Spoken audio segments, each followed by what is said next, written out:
नमस्कार साथियों, मैं संजय नाग एके ऑनलाइन क्लास में आपका स्वागत करता हूं। कल आपने पढ़े थे राजस्थान का इतिहास जानने के स्रोत में अभिलेख।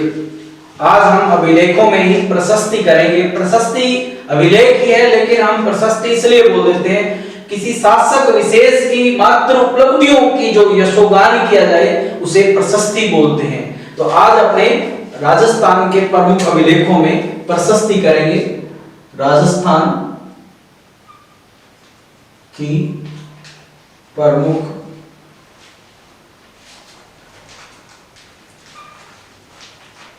प्रशस्ति सबसे महत्वपूर्ण है, आपने सुना ही है, सबसे ज्यादा एग्जाम में पूछी जाती है कीर्ति स्तंभ प्रशस्ति। सबसे ज्यादा एग्जाम में पूछा गया प्रश्न है आज तक अभिलेखों में कीर्ति स्तंभ प्रशस्ति पर। कीर्ति स्तंभ प्रशस्ति कहां पे है? तो ये चित्तौड़गढ़ दुर्ग में स्थित है। कहां पे है? चित्तौड़गढ़ दुर्ग में 1460 ईस्वी में उत्कीर्ण की गई। देखो भाई, 1444 में एक युद्ध होता है। 1444 में एक युद्ध होता है, सारंगपुर का युद्ध। कौन सा? सारंगपुर का युद्ध। सारंगपुर मध्य प्रदेश में है। इस सारंगपुर के युद्ध में क्या है कि महाराणा कुंभा ने मालवा के सुल्तान महमूद खिलजी को हराया था। किसको हराया था? मालवा के सुल्तान महमूद खिलजी को हराया था। महमूद खिलजी मालवा का है। इसको कुंभा ने हराया। इस विजय की स्मृति ने, सारंगपुर विजय की स्मृति में कुंभा ने कीर्ति स्तंभ का निर्माण करवाया। कीर्ति स्तंभ का निर्माण करवाया। कीर्ति स्तंभ इस प्रकार का एक स्तंभ है, 9 मंजिला है।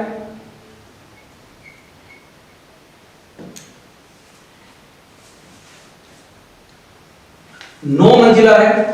तीसरी मंजिल पर कहते हैं 9 बार अल्लाह लिखा गया है। कीर्ति स्तंभ को ही विष्णु स्तंभ भी कह देते हैं। ठीक है, और भी बहुत सारे नाम है इसके, विजय स्तंभ भी बोल देते हैं।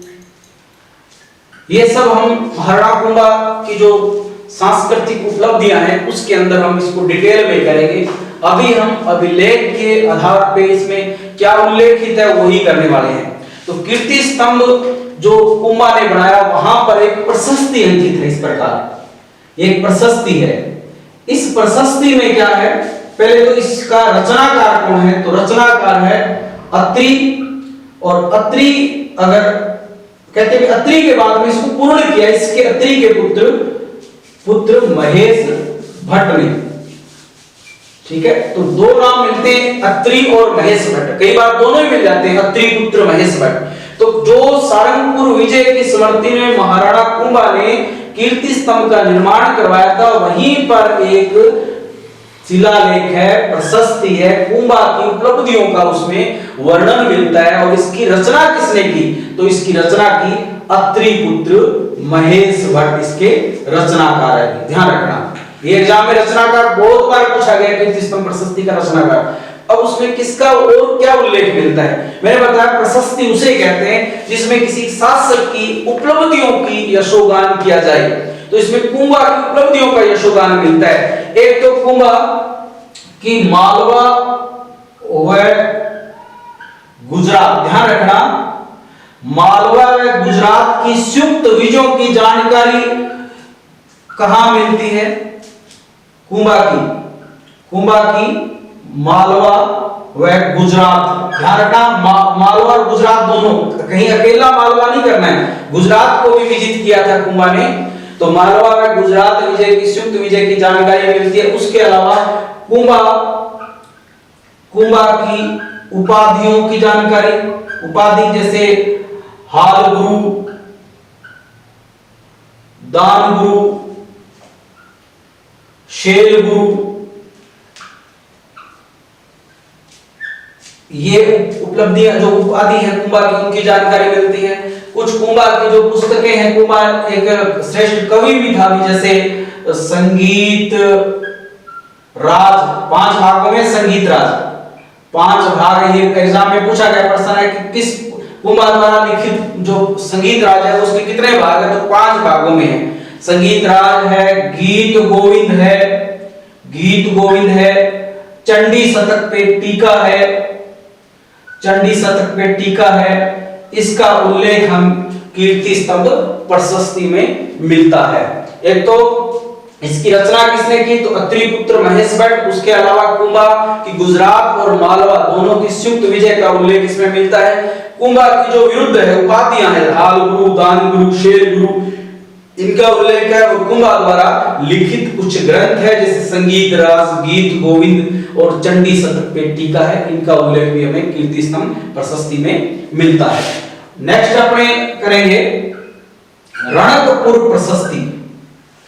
रणकपुर प्रशस्ति, देखो अभी रणकपुर प्रशस्ति का समय है 1439। रणकपुर भाई पाली के अंदर है, रणकपुर पाली में है। चौमुखा जैन मंदिर है रणकपुर में। कौन से जैन मंदिर, चौमुखा, चौमुखा जैन मंदिर। जैसे ये मंदिर है, ठीक है, इस मंदिर में एक जगह प्रशस्ति लगी हुई है। इस मंदिर का निर्माण कराया था निर्माता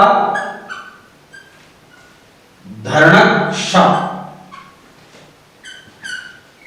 ठीक है, इस मंदिर का निर्माण धरणकशा ने कराया था। इसका रचयिता कौन, इस चौमुखा जो जैन मंदिर है उसका निर्माता धरणकशा है। और रणकपुर प्रशस्ति का रचयिता कौन है, देपाक है। कौन है, देपाक है। अब इसमें किसका उल्लेख मिलता है, तो एक तो देखो इसमें बापा रावल जिसे अपने कहते हैं, बापा से लेकर कुंभा तक मेवाड़ का इतिहास मिलता है। बापा से लेकर कुंभा तक के राजाओं की वंशावली मिलती है, वंशावली। तो रणकपुर प्रशस्ति में बापा से लेकर कुंभा तक की वंशावलियों का उल्लेख है। उसके अलावा इसमें एक नाणक यहां लिख देता हूं, नाणक नामक मुद्रा का उल्लेख मिलता है। मुद्रा कह लो, सिक्के कह लो, और आज भी कहते हैं मेवाड़ क्षेत्र में मुद्रा के लिए नाणा शब्द का इस्तेमाल होता है। नाणा, तो नाणा क्या है, तो नाणा एक मुद्रा है, ठीक है। तो नाणक मुद्रा का उल्लेख किसमें मिलता है, रणकपुर प्रशस्ति में मिलता है। महत्वपूर्ण है, एग्जाम में अभी तक कोई ऐसा प्रश्न नहीं आया, लेकिन ये आ जाएगा तो मुश्किल प्रश्न है, बहुत ही कम गाइडों वगैरह में नहीं मिलता है ये। तो नाणक मुद्रा का उल्लेख रणकपुर प्रशस्ति के अंदर मिलता है। उसके अलावा इस समय ये बात और कही गई कि बापा और कालभोज, हम ज्यादातर ये कहते हैं कि बापा व कालभोज एक ही आदमी थे, लेकिन ये रणकपुर प्रशस्ति कहती है बापा व कालभोज दोनों अलग अलग थे। बापा व कालभोज दोनों अलग अलग व्यक्ति थे। ये कौन सी प्रशस्ति, कौन से लेख में मिलता है, कहां पर मिलता है, तो रणकपुर प्रशस्ति में बापा व कालभोज को अलग अलग बताया गया है। तो 2-3 बातें ध्यान रखनी है इसमें। एक तो ये चौमुखा जैन मंदिर से प्राप्त हुई ये प्रशस्ति वहां उत्कीर्ण है। निर्माता धरणकशा है, शिल्पी देपाक है। बापा से लेकर कुंभा तक के मेवाड़ के शासकों की वंशावली मिलती है। नाणक मुद्रा या सिक्कों का उल्लेख मिलते हैं। और इसमें यह भी कहा गया है कि बापा व कालभोज एक ही व्यक्ति न होकर दोनों अलग अलग थे। नेक्स्ट है रायसिंह प्रशस्ति। रायसिंह प्रशस्ति, रायसिंह बीकानेर के शासक थे। 1594 में ये प्रशस्ति उत्कीर्ण कराई जूनागढ़ दुर्ग में। ये कहां पे है, तो ये जूनागढ़ दुर्ग में है। अभी इसका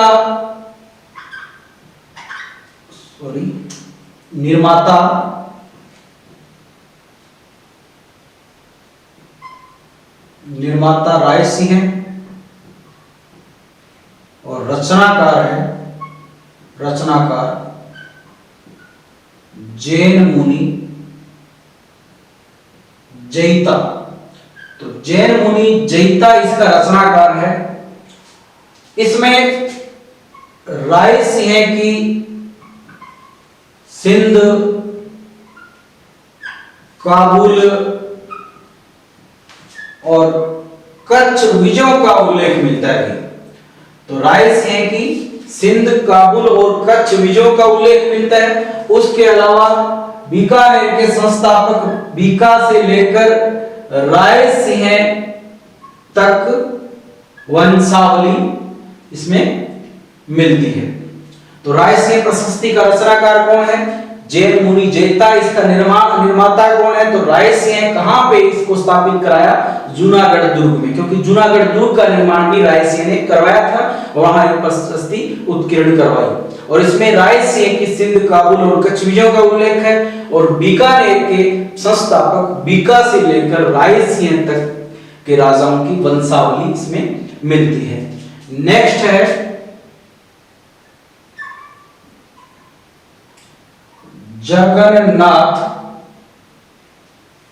जगन्नाथ प्रशस्ति।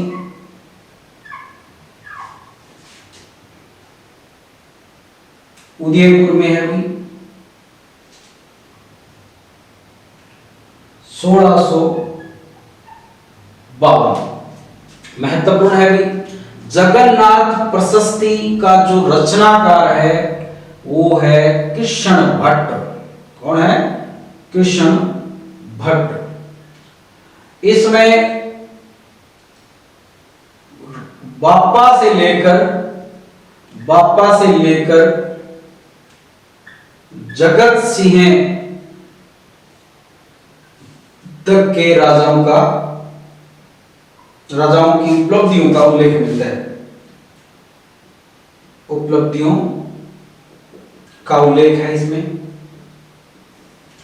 सबसे महत्वपूर्ण है इसमें हल्दी घाटी युद्ध का उल्लेख मिलता है। हल्दी घाटी युद्ध की जानकारी हमें कहां से मिलती है? अभिलेखों में। तो जगन्नाथ प्रशस्ति में हमें हल्दी घाटी युद्ध के बारे में जानकारी मिलती है। जगन्नाथ प्रशस्ति के रचनाकार कौन है? तो रचनाकार है कृष्ण भट्ट है। बाप्पा से लेकर जगत सिंह तक के राजा, मेवाड़ के जो राजा हुए उनकी उपलब्धियों का उल्लेख किसमें मिलता है? तो जगन्नाथ प्रशस्ति में मिलता है। नेक्स्ट है राज प्रशस्ति। सबसे ज्यादा एग्जाम में पूछे जाने वाला प्रश्नों में एक तो कीर्ति स्तंभ प्रशस्ति और दूसरी है राज प्रशस्ति। राज प्रशस्ति नाम से ही पता है, रा से राज प्रशस्ति, रै से राजसमंद जिला और रै से निर्माता भी कौन है? निर्माता भी राज सिंह है। तो राज सिंह कहां पे है ये? राजसमंद में। तो राजसमंद झील के उत्तरी भाग, राजसमंद झील है, इसके उत्तर का जो क्षेत्र है उसको बोलते हैं नौचौकी।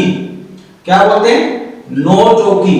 नौचौकी की पाल यहां पर ये स्थापित की गई है। कहते हैं कि 25 श्याम रंग की शिलाओं पर, श्याम रंग की शिलाओं पर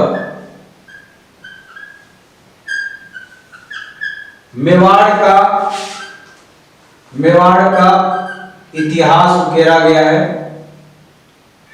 उत्कीर्ण है।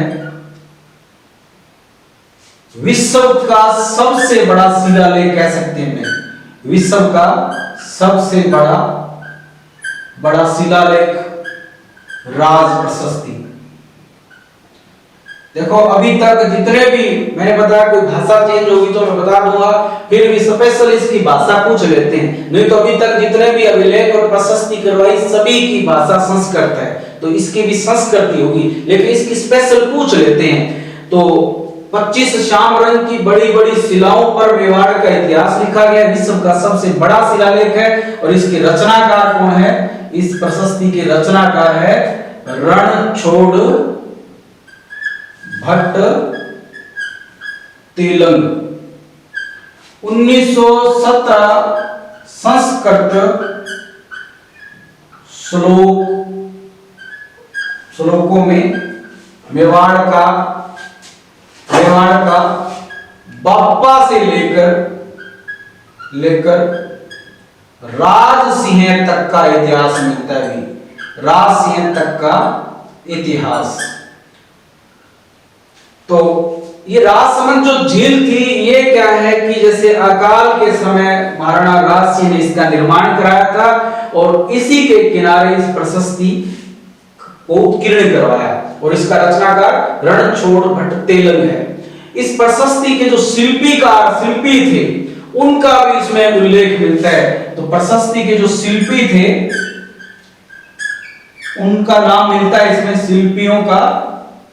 शिल्पियों का नाम जैसे गजधर,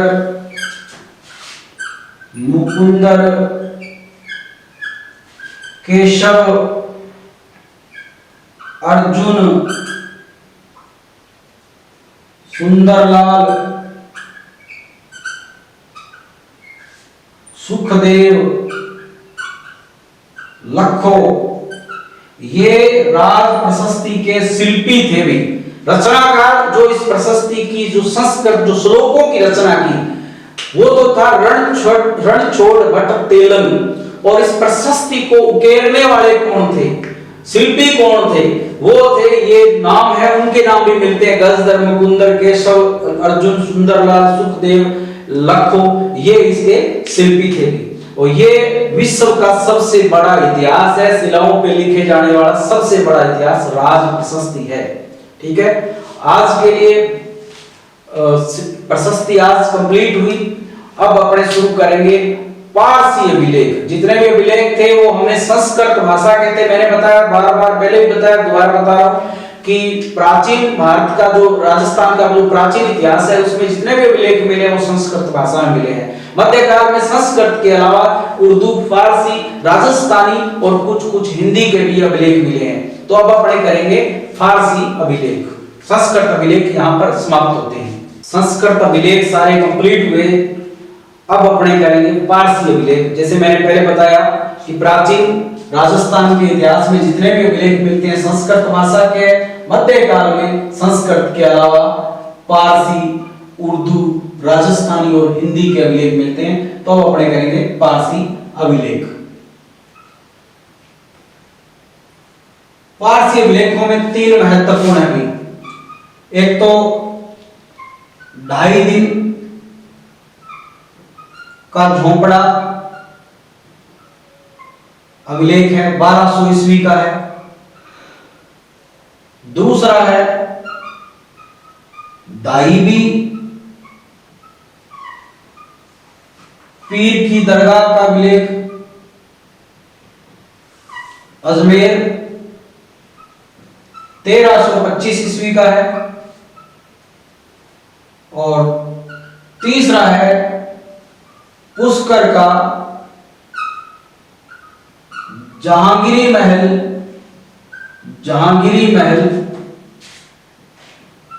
का अभिलेख, अजमेर में है ये, 1615।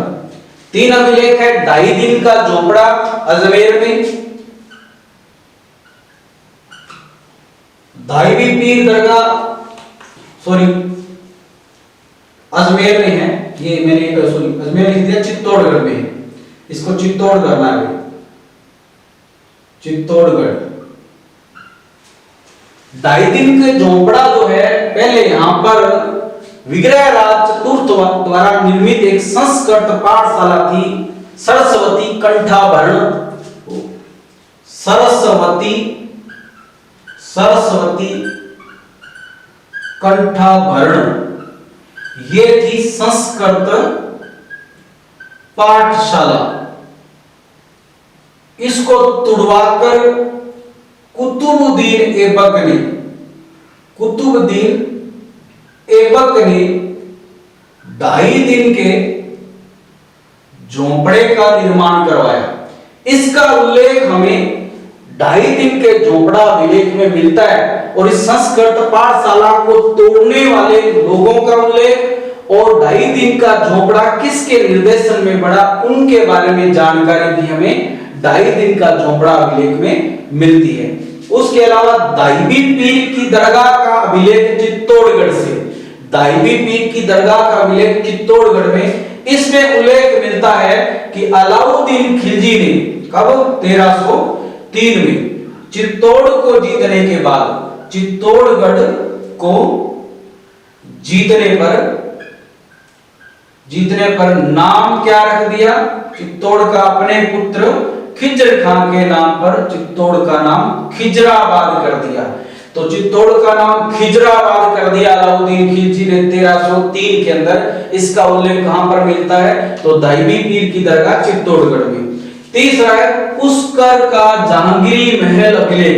तो अजमेर के अंदर पुष्कर में एक महल है जहांगीर महल, वहां पर एक अभिलेख है, उसमें मिलता है कि जहांगीर ने महाराणा प्रताप के उत्तराधिकारी या उसके पुत्र अमर सिंह को, जहांगीर ने अमर सिंह को संधि करने के लिए विवश किया, संधि के लिए विवश किया, या यूं कहें जहांगीर की अमर सिंह पर विजय का उल्लेख मिलता है। इस पर एक प्रकार से जहांगीर ने अपनी विजय बताई है अमर सिंह पर, अपना संधि के लिए उसे बाध्य किया, उसमें अपनी विजय बताई है कि मैंने अमर सिंह को पराजित किया या उसे संधि के लिए विवश किया। ये उल्लेख कहां मिलता है, पुष्कर के जहांगीरी महल में मिलता है।